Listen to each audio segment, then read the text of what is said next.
Cette question est intéressante et je vais commencer par la formuler différemment.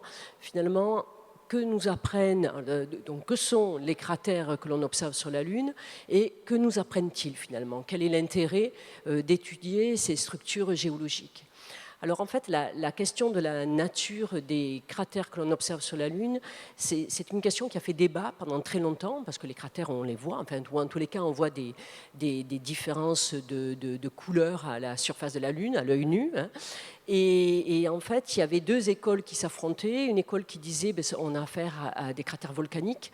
C'est simplement le fait que notre satellite a eu une activité volcanique. Et puis il y avait une autre école qui disait non, en fait, ce sont des cratères d'impact. Et la réponse, eh bien, on l'a eue grâce aux sondes spatiales, au fait qu'on a pu presque aller voir sur place.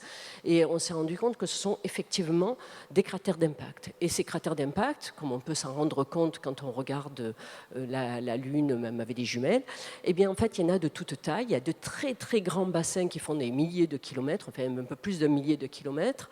Et après il y a donc plusieurs milliers de cratères qui font quelques centaines de kilomètres, et bien, voire des millions qui sont de taille beaucoup plus réduite.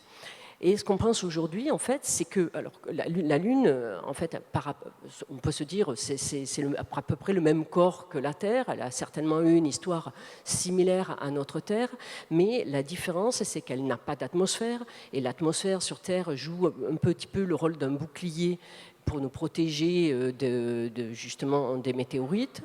Et la Lune ne connaît pas de phénomène d'érosion non plus. Et également, du point de vue géologique, on pourrait la qualifier quasi inerte, c'est-à-dire il n'y a pas de tectonique des plaques en tous les cas. Et la tectonique des plaques sur la Terre, finalement, va gommer les traces géologiques anciennes sur notre planète.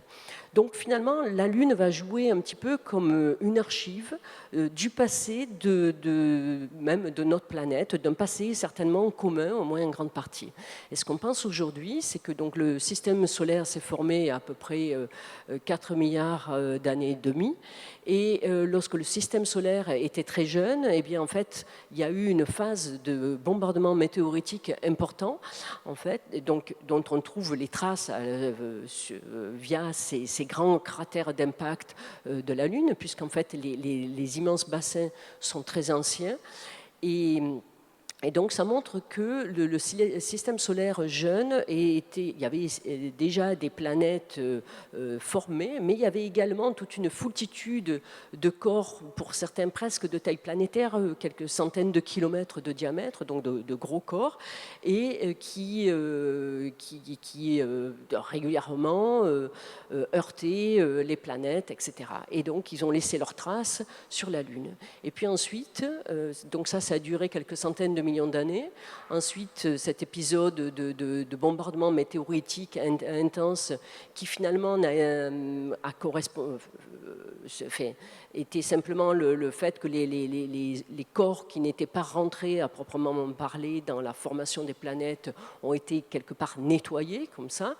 Et bien ensuite, il y a eu une phase relativement paisible où en fait le nombre le taux de bombardement météoritique a décru, la taille des impactants également a décru. Il s'est formé ce qu'on appelle les mers lunaires, c'est-à-dire qu'en fait, alors la Lune était encore très jeune.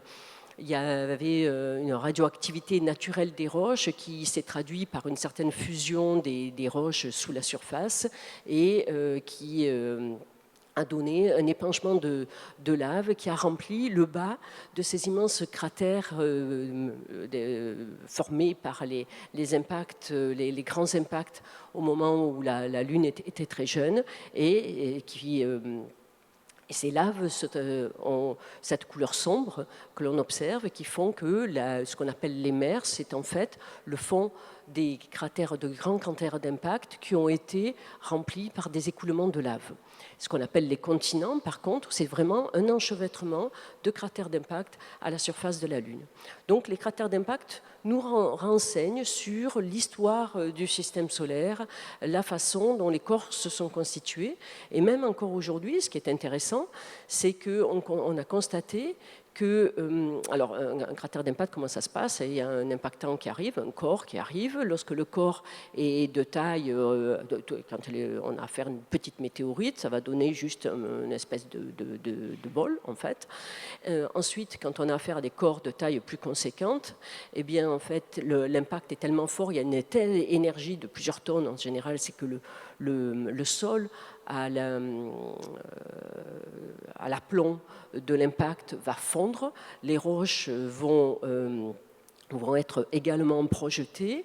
On peut avoir une formation d'un piton, c'est-à-dire que le sol a tellement fondu qu'il est en quelque sorte projeté à la verticale de l'impact.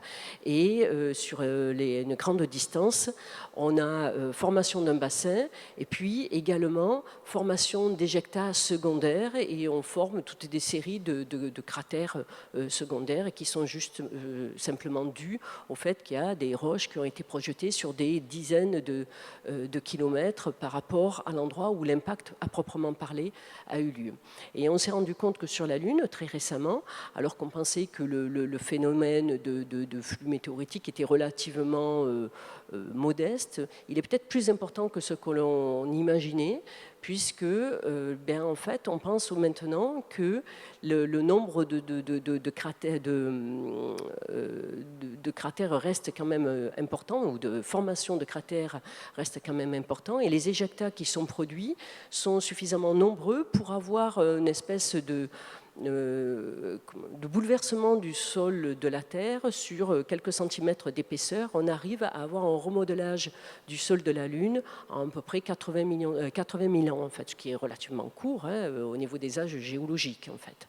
Donc, voilà, donc je ne sais pas si je tiens le temps qui m'était imparti, mais c'est l'étude des corps extraterrestres nous renseigne sur le passé de notre propre planète, finalement, parce on voit que la Lune a été dans un flux de bombardements météoritiques important, donc très certainement, la Terre a également été dans ce même flux de bombardements météoritiques, ce qui a dû avoir des conséquences, bien sûr, sur la vie sur Terre, sur son évolution, sur peut-être la disparition de certaines espèces.